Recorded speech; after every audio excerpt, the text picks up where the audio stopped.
শ্রীমদ্ ভগবদ গীতার অভ্যাস যোগ এই মুহূর্তে আমাদের আলোচনার বস্তু, আলোচনার বিষয়। যারা আলোচনা শুনছেন আশা করি তারা অনুভব করতে পারছেন অভ্যাস যোগ কিন্তু অত্যন্ত কঠিন, অত্যন্ত তাৎপর্যপূর্ণ, অত্যন্ত আমাদের কাছে রহস্যজনক। কারণ আমরা এই অভ্যাস যোগের সঙ্গে কখনো যুক্ত হই না বা যুক্ত হতে পারি না। আমি তো প্রতিদিনই আপনাদের কাছে বলি যে গীতা আমাদের সেইভাবে আলোচনা হয় না, গীতা আমাদের সেইভাবে ব্যাখ্যা হয় না, গীতাকে নিয়ে সেইভাবে আমরা ভাবি না কখনো। অথচ গীতা আছেন আমাদের ঘরে ঘরে, প্রত্যেকের ঘরে গীতা একাধিক পাওয়া যাবে। ভালো ভালো গীতাও অনেকের কালেকশনে থাকে, কিন্তু হলে হবে কি, আমরা কেউ তো গীতাকে সেইভাবে মূল্য দিই না, গুরুত্ব দিই না, দাম দিই না। গীতাটাই আমাদের কাছে অবহেলার বস্তু। ঠাকুর ঘরে ফুল তুলসী পাতা দিয়ে এই পর্যন্ত, কিন্তু কখনোই গীতার শ্লোকের সঙ্গে নিজেকে মেলাবার চেষ্টা করি না। এর একটা কারণ হলো ভাষা, ভাষার একটা বাধা। গীতার সংস্কৃত ভাষায় লেখা, অধিকাংশ মানুষ এই ভাষার সঙ্গে পরিচিত নন। এই ভাষার গাম্ভীর্য, এই ভাষার মাধুর্য, এই ভাষার অসাধারণত্ব এখন প্রায় মানুষের অনুভবের মধ্যেই নেই। কারণ এখন সংস্কৃত ভাষাটা সবাই বাদ দিয়েই চলেছেন। আগে যাও বা তৃতীয় ভাষা হিসাবে সংস্কৃতের একটা গুরুত্ব সামান্য ছিল, সেই সামান্য গুরুত্বটুকু এখন নেই। আমরা এখন এতটাই বিজ্ঞান চর্চায় নেমে গিয়েছি বা বিজ্ঞান চর্চায় ঢুকে গিয়েছি যে সেখান থেকে আর ফিরে আসা সম্ভব নয়। আমি তো বারবার বলি যে ভারতবর্ষ এখন বিপরীত মুখে চলেছে।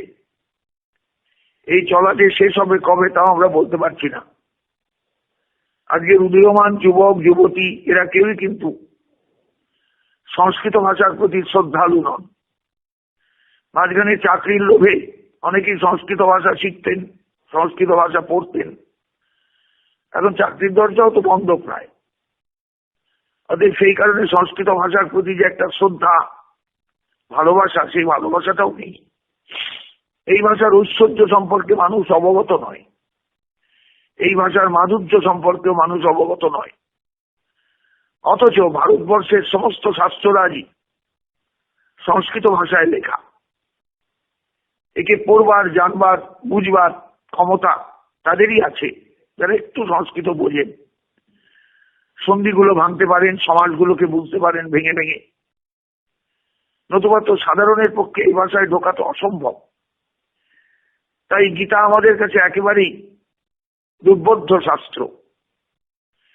কিন্তু একে দুর্বোধ্য করে চিরকাল ফেলে রাখলে আমাদেরই তো ক্ষতি, আমাদের সন্তান সন্ততির ক্ষতি, আমাদের পরিবারের ক্ষতি, আমাদের সমাজের ক্ষতি, আমাদের জীবনের ক্ষতি।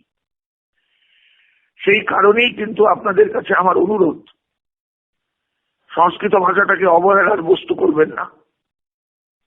একে একটু ভালোবাসুন, একে একটু ভালোবাসার চেষ্টা করুন, একে একটু বুঝবার চেষ্টা করুন এই ভাষার মাধুর্যকে। ইংরেজি আমাদের কাছে বিদেশি ভাষা, কিন্তু এখন মানুষ দায়ে পড়ে ইংরেজিতে কথা বলতে শিখছে। স্পোকেন ইংলিশের ক্লাস হয়, কিন্তু স্পোকেন সংস্কৃত ক্লাস হয় না। কারণ সংস্কৃত তো পয়সা দেবে না, সংস্কৃত অনুভব দেবে, অন্তরের ঐশ্বর্যকে বাড়াবে। কিন্তু মানুষ তো সেই পর্যন্ত অপেক্ষা করতে পারে না, তার তো চটজলদি কিছু দরকার। তাই সবাই আমরা ইংরেজি শিক্ষায় শিক্ষিত হতে চাই, স্পোকেন ইংলিশের স্কুলগুলো রমরমিয়ে চলে, কিন্তু সংস্কৃত ভাষাকে বোঝাবার কেউ চেষ্টা করেন না বা বুঝবার কেউ চেষ্টা করেন না।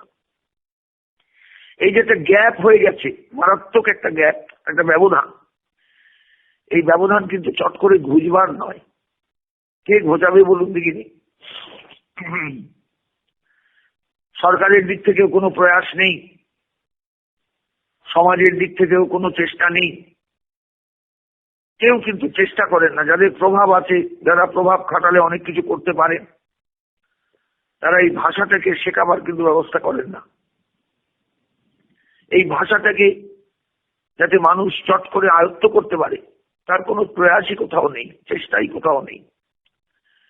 তাই আমাদের কিছু হওয়ার নয়, হচ্ছেও না।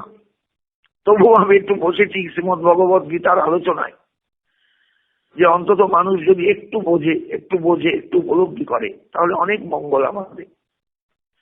অভ্যাস যোগ, অর্থাৎ যে সন্ন্যাস যোগের কথা বলা হলো এর আগের অধ্যায়ে, তারপরেই তার অভ্যাস। মানুষ তো একদিনে সবকিছু পায় না, এর জন্য তাকে একটা অভ্যাস করতে হয়, অভ্যাস তৈরি করতে হয়। আমি রাত্রে এই সময় খাবো, সকালে এই সময় ব্রেকফাস্ট করবো, এগুলো যেমন অভ্যাস করে মানুষ, ওই সময় খিদে পায়। আমি এর মধ্যে ঘুমোবো, এই টাইমে আমার ঘুমের টাইম, ওই সময় যেমন ঘুম পায়। ঠিক তেমনি জীবনে সবকিছুই অভ্যাসে আনলে তবে মানুষ কিছু করতে পারে। আজকে করলাম একটা সময়, কালকে করলাম আর একটা সময়, তা বললে অভ্যাস তৈরি হয় না। Habit is the second nature. এই হ্যাবিটকে, অভ্যাসকে সেইভাবেই তৈরি করতে হয় যাতে আমাদের প্রকৃতির সঙ্গে, আমাদের দেহের সঙ্গে, মনের সঙ্গে অভ্যাসটা গেঁথে যায়। এই জন্যই অভ্যাস যোগ নাম। একটা মানুষ কর্মসন্ন্যাস নেবেন, কর্মত্যাগ করবেন, কর্মফলের বাসনা ত্যাগ, কর্মত্যাগ নয়, কর্মফলের বাসনা ত্যাগ করবেন। কর্ম করতে হবে প্রত্যেককেই, কিন্তু বাসনা শূন্য হয়ে কর্ম করে যেতে হবে, ফলাকাঙ্ক্ষা বর্জিত হয়ে কর্ম করে যেতে হবে। এটা তো ছাপ করে বললে হবে না, কোনোদিনই হবে না। আমরা ফলাকাঙ্ক্ষা ছাড়া কখনো এগোতে পারি না। সবসময় দেখবেন কর্ম করি বা কর্ম করার আগেই আমরা ফলের দিকে তাকাই, কি পাবো,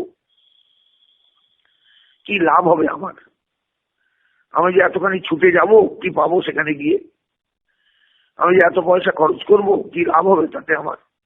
সব জায়গায় দেখবেন আমরা একটা ফলের আকাঙ্ক্ষা নিয়ে ভাবি। এই জায়গাটাই গীতা নিষেধ করছে, না, ফলাকাঙ্ক্ষা বর্জিত হয়ে কর্মে প্রবৃত্ত হও। কারণ ফলের আকাঙ্ক্ষাও কিন্তু মারাত্মক ক্ষতিকারক। আমি ফলটা হয়তো আমার ইচ্ছানুরূপ পেলাম না, তাতে আমার ভেতরে একটা ক্ষোভ সৃষ্টি হবে, এই ক্ষোভ আমার ক্ষতি করবে অনেক। এগুলো কিন্তু আমরা কেউ বুঝি না। উপলব্ধি তো অনেক দূরের ব্যাপার, বুঝি না কেউ। তাই গীতার অভ্যাস যোগটা খুব ভালো করে বুঝতে হয়, খুব ভালো করে জানতে হয়, খুব ভালো করে অন্তরে উপলব্ধি করতে হয় যে কি বলতে চেয়েছেন ভগবান, কি তার বক্তব্য। দেখবেন লক্ষ্য করে, ওই যে আরম্ভ হলো, কথাগুলো শুরু হলো, যোগী যুঞ্জিত সততম আত্মান রহস্যস্থিত একাকী যত চিত্তাত্মা নিরাশির অপরিগ্রহ সুচ দেশে প্রতিষ্ঠাপ্য স্থিরম আসনমাত্মন নাত্যুচ্ছিত নাতি চঞ্চৈলাদীন কুশোত্তর তত্রৈকাগ্র মনকৃত্যা যত চিত্তেন্দ্রিয় ক্রিয় উপবিশ্বাসনে যুঞ্জাত যোগমাত্ম বিশুদ্ধয়ে। এই যে কথাগুলো বলা হয়েছে, নিশ্চয়ই তারাতে গুরুত্ব আছে। কারণ যে কোনো মানুষ একটু যদি অভ্যাস যোগে না থাকে, অভ্যাস যদি না করেন, তাহলে কিন্তু কোনোদিনই নিজের জীবনকে সুস্থ করে তুলতে পারবেন না। অসুস্থ দেহ নিয়ে, অসুস্থ মন নিয়ে, অসুস্থ চেতনা নিয়ে কিচ্ছু হয় না। তাকে একটু অভ্যাস করতে হবে। যিনি যোগী হতে চাইবেন, যোগী মানে একবারে সেই মানুষকে ফেলকিবাজি দেখাবেন সেই যোগী নয়, কিন্তু নিজের জন্য যোগী হয়ে ওঠা, নিজের কল্যাণের জন্য যোগী হয়ে ওঠা। তার জন্য কোথায় বসতে হবে, কেমন করে বসতে হবে, আসনটা কেমন হবে, মনের একাগ্রতা কেমন করে আসবে, চিত্তের একাগ্রতা কেমন করে আসবে, যে আত্মবিশুদ্ধিটা কেমন করে আসবে, আত্মবিশুদ্ধিটাই হলো সবচেয়ে বড় দরকারি। এগুলো কিন্তু আমাদের ধারণার মধ্যেই নেই, যে আমার এই দেহ খাঁচাটার মধ্যে যে আমি আছি জীবাত্মা রূপে, সে আমি কিন্তু বিশুদ্ধ আত্মা হলেও বিশুদ্ধ নই। বহু জীবনের বহু বাসনা, বহু কামনা নিয়ে আমি আছি, এবং সেইগুলোই বিভিন্ন সময়ে বিভিন্ন ভাবে প্রকাশিত হয়ে যায়, প্রকাশ পেয়ে যায়। কামনা বাসনার দাস হয়ে থাকা আমি এক, আর কামনা বাসনা শূন্য হয়ে থাকা আমি আর এক। এই আমি এক, আমির মধ্যে দুটো ভাব, একটা অশুদ্ধ আমি, একটা শুদ্ধ আমি। এই জন্য আত্মোদ্ধারটা প্রয়োজন। ওই জন্য গীতায় বলছে, বুদ্ধরে আত্মনাত্মান ন আত্মান অবসাদ হয়ে আত্মই ছাত্মন বন্ধু আত্মই রিপুর আত্মন। এগুলো মানেটা কি? আত্মা সবারই আমরা শুদ্ধ নই, কিন্তু আত্মবিশুদ্ধ হয়ে যে যোগের অভ্যাস করা দরকার সেটা বলে দিয়েই ভগবানের পরে এলেন যে আসনে বসে প্রশান্ত আত্মা হয়ে বিগত ভয়শূন্য হয়ে ব্রহ্মচর্য পালন করে মনকে সংযত করে মৎচিত্ত হয়ে মৎপর হয়ে যোগে বসতে হয়, ঈশ্বরের চরণে আত্মসমর্পণ করতে হয়। কারণ যিনি সর্বদ্রষ্টা, যিনি ভূমা বস্তু, তিনি কৃপা না করলে কিছুই হয় না, কিচ্ছু হয় না, কিচ্ছু হয় না জগতে। আমার ইচ্ছায় আপনার ইচ্ছায় কিচ্ছু হবে না, তার ইচ্ছায় সবকিছু হবে। কারণ তিনি সবকিছুর চালক। তিনি বাতাস দিচ্ছেন তাই বেঁচে আছি আমরা, তিনি আলো দিচ্ছেন তাই বেঁচে আছি আমরা। উপনিষদ বলছেন ভয়াদস্যাগ্নি স্তপতি ভয়াত তপতি সূর্য ভয়াদ ইন্দ্রশ্চ বায়ুশ্চ মৃত্যুর ধাবতি পঞ্চম। সবাই তার ভয়ে চোটে। যার ভয়ে জগৎ ছুটছে তার নিজস্ব পথে তাকে একটু স্মরণ করতেই হবে প্রতি পদে পদে।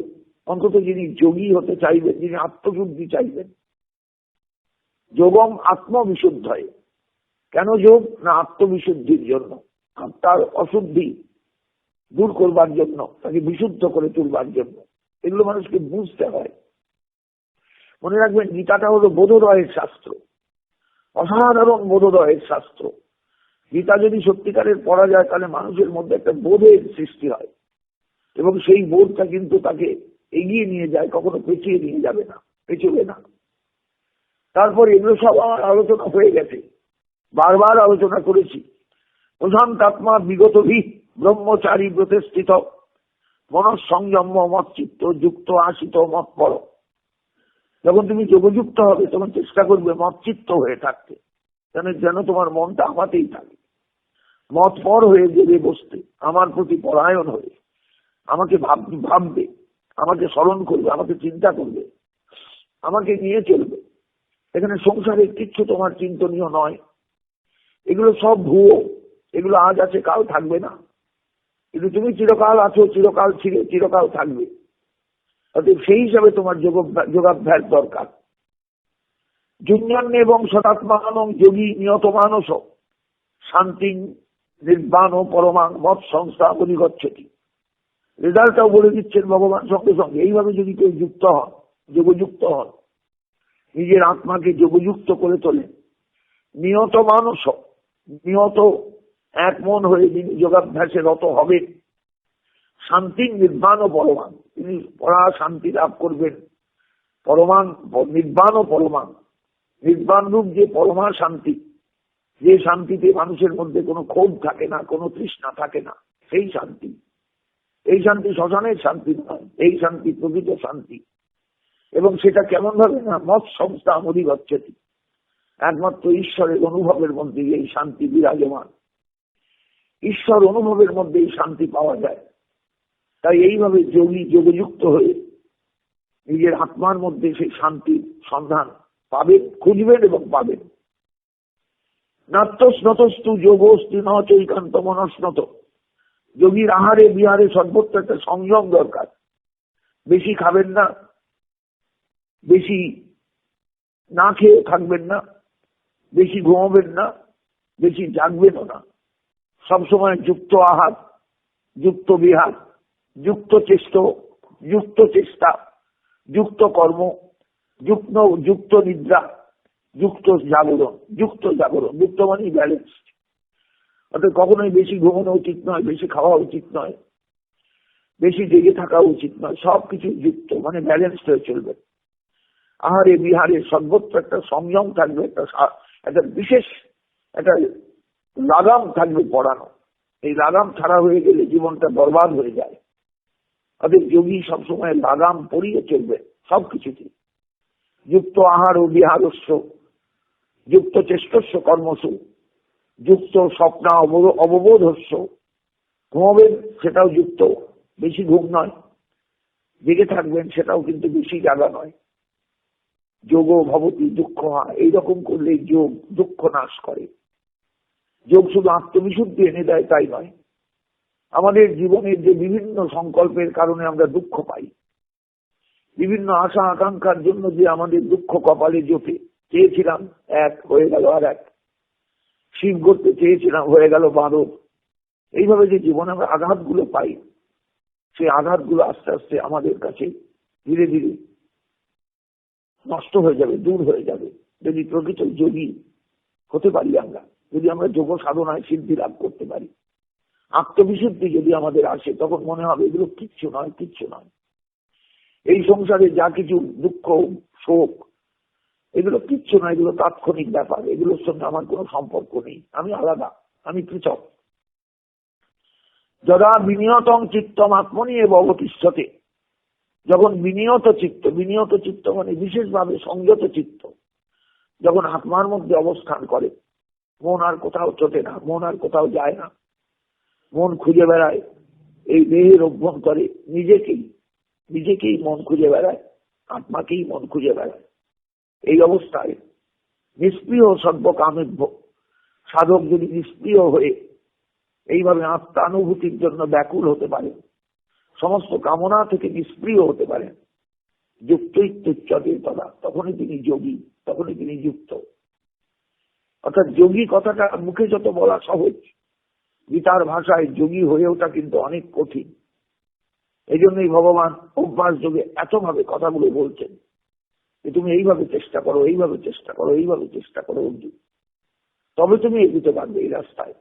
কারণ সংসার সবসময় আমাদের বাধা দেবে, সংসার সবসময় আমাদের পেছন থেকে টানবে, তোমায় কিন্তু এগিয়ে যেতে হবে।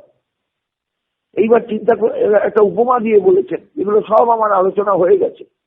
যথা দীপ নিবাতস্থ নিঙ্গতে সোপমাশ্রিতা যোগিন যত চিত্তস্য যুঞ্জত যোগমাত্মন।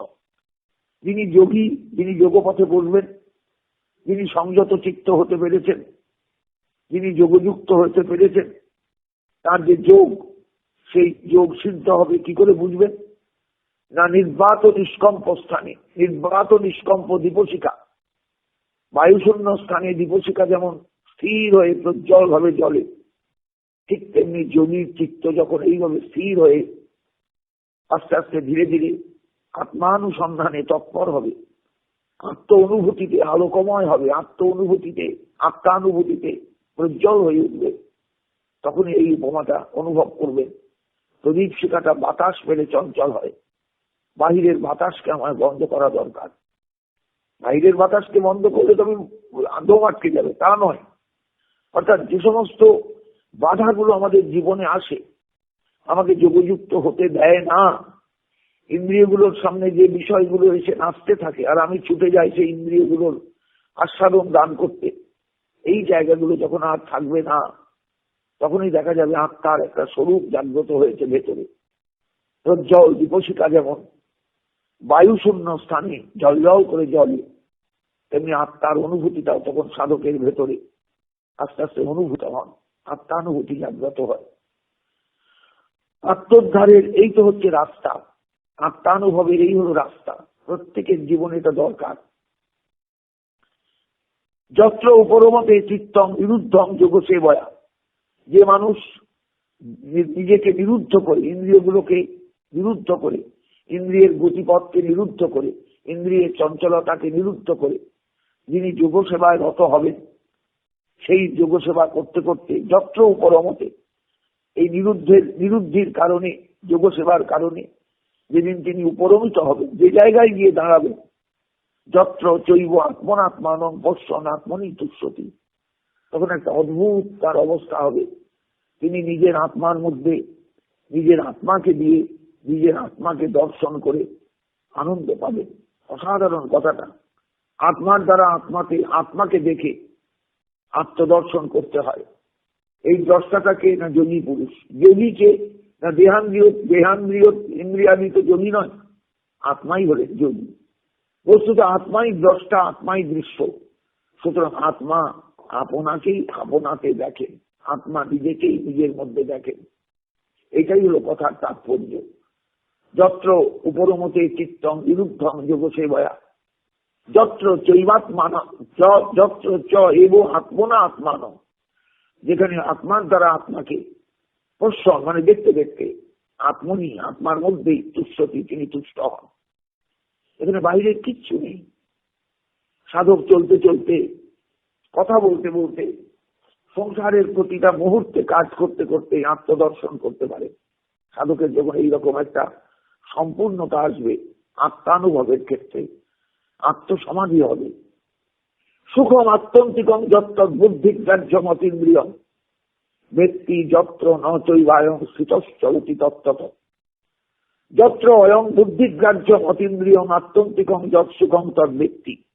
শ্লোকটার অন্বয় করলেই দাঁড়াবে যত্র মানে যে অবস্থায় এই যোগী মানে যিনি যোগাভ্যাস করছেন, বুদ্ধিগ্রাহ্যম অতীন্দ্রিয়ম আত্যন্তিকম সুখম, এই সুখটা কিন্তু ইন্দ্রিয় গ্রাহ্য নয়, বুদ্ধিগ্রাহ্য, অতীন্দ্রিয়। সেই কারণেই অতীন্দ্রিয়, ইন্দ্রিয়ের অতীত।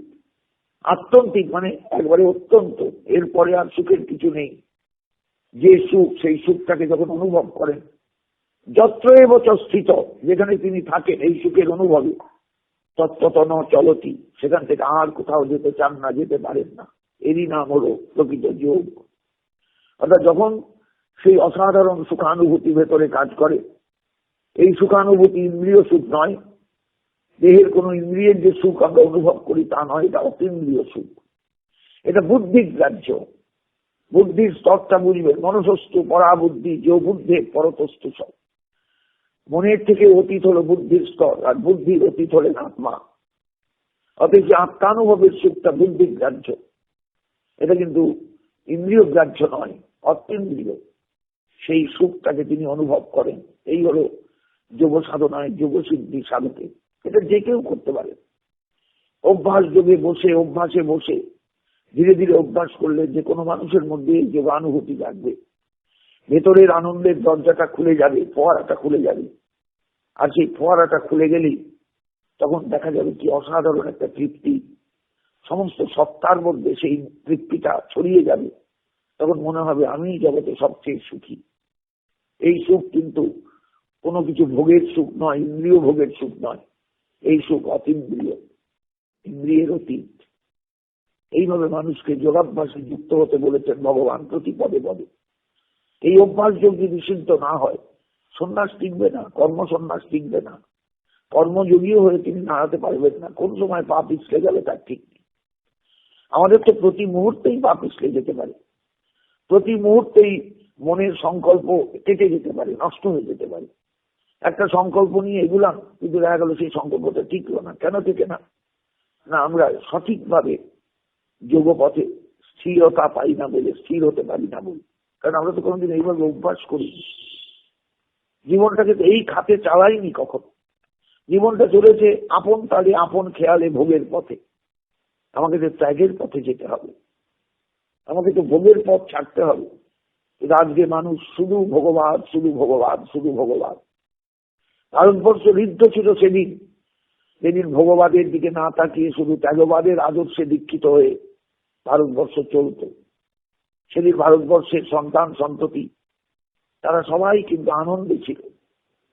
দেশটা স্বাধীন হলো বটে, কিন্তু আমরা ভারতবর্ষের প্রকৃত আদর্শ থেকে বিচ্যুত হয়ে গেলাম। 600 বছরের ইসলামী অধীনতা আর 180 বছরের ব্রিটিশ অধীনতা, তার প্রায় ধরুন মানে 600 বছর, না 600 বছর প্লাস 200 বছর, 800 বছর, 20 বছর কম। এই 200-800 বছরের যে একটা পরাধীনতা আমাদের উপরে চেপে বসেছিল, সেই জায়গা থেকে কিন্তু আমরা এখনো বেরোতে পারিনি, এখনো কিন্তু রেহাই পাইনি। যে যতই বলুন না কেন বড় বড় কথা, আমি এখনো অনুভব করি আমরা এখনো পরাধীন, এখনো পরাধীন। বিদেশি কালচার বা অন্য ধর্মের কালচার আমাদের এখনো গ্রাস করে রেখেছে। আমরা সেই কালচার থেকে বেরিয়ে আসতে পারিনি, কিছুতেই বেরিয়ে আসতে পারছি না।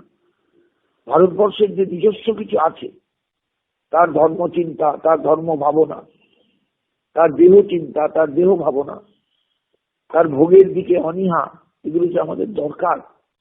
ভগবান তো আমাদের চারদিকে ঘিরে ফেলে দিয়েছে। আমরা এক মুহূর্তের জন্য ভগবানের থেকে দূরে নই, সবাই আমরা ভোগবাদী। যে শিশুটা যে জন্মাচ্ছে সে ভোগের মানে যাকে বলে যে আসরে এসে জন্মাচ্ছে। দেখবেন টিভির পর্দা, টিভি করবেন, কত অ্যাডভার্টাইজমেন্ট ওই শিশুর জন্য, কত রকম দুধ, কত রকম খাদ্য, তার পরনের কাপড়টা কেমন হবে, তার পায়খানা কেমন করে করতে হবে, পেচ্ছাপ কেমন করে করতে হবে, নানা রকমের বিজ্ঞাপন, শুধু ভোগবাদী বিজ্ঞাপন।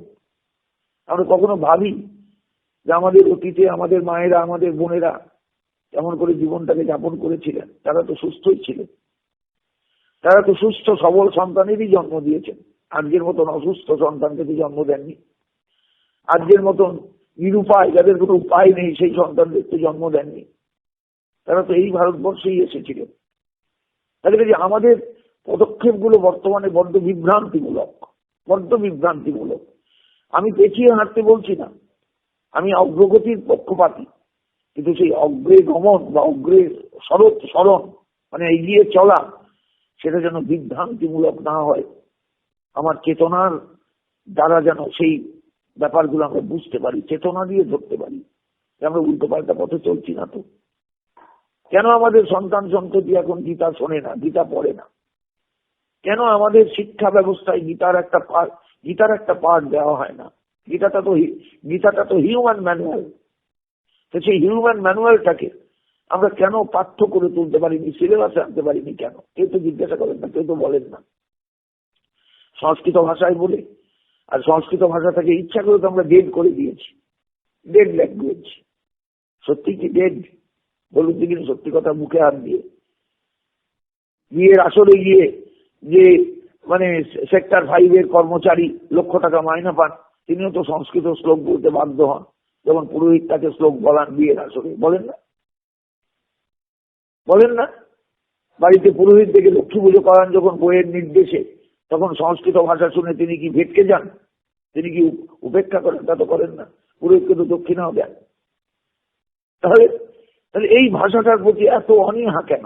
এই ভাষাটার প্রতি এত ঘৃণা কেন, উপেক্ষা কেন? যে ভাষায় ভারতবর্ষ বেঁচে ছিল, বেঁচে আছে, আজও বেঁচে আছে। আপনি যে কোনো গ্রন্থ পড়তে যান, যে কোনো শাস্ত্র গ্রন্থ পড়তে যান, আপনাদের সংস্কৃত ভাষাটা বুঝতেই হবে। কারণ এই ভারতবর্ষ সংস্কৃত ভাষাকে বেস করে, সংস্কৃত ভাষাকে আশ্রয় করে একদিন গড়ে উঠেছিল।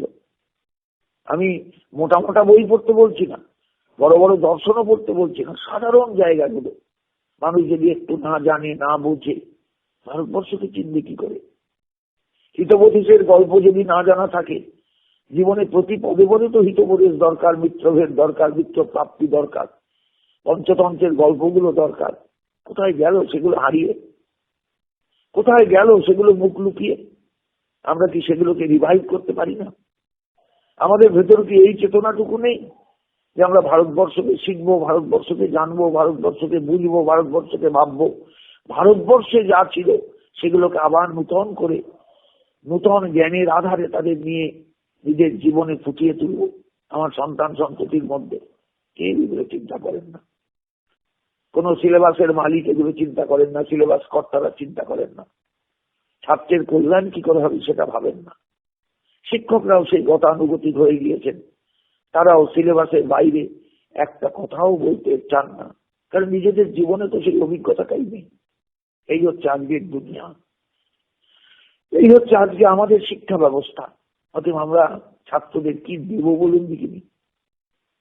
কি দেব? সত্যং বদ ধর্মং চর সাধ্যাত্মা প্রমোদ, যে শিক্ষা একদিন ছাত্র পেত। আমাদের ছোটবেলাতে দেখেছি সংস্কৃতের এই সমস্ত জায়গাগুলো পাঠ্য ছিল। সত্য কথা বলবে, ধর্ম আচরণ করবে, নিজের শাস্ত্রগ্রন্থ পাঠ থেকে কখনো দূরে সরে যাবে না। সত্যাত্ম প্রমোদিতব্যং, ধর্মাত্ম প্রমোদিতব্যং, কুশলাত্ম প্রমোদিতব্যং, ভূতই ন প্রমোদিতব্যং। এগুলো কোথায় গেল সব হারিয়ে? সত্য থেকে ভ্রষ্ট হয়েও না, ধর্ম থেকে ভ্রষ্ট হয়েও না, এগুলো কোথায় গেল উপদেশ?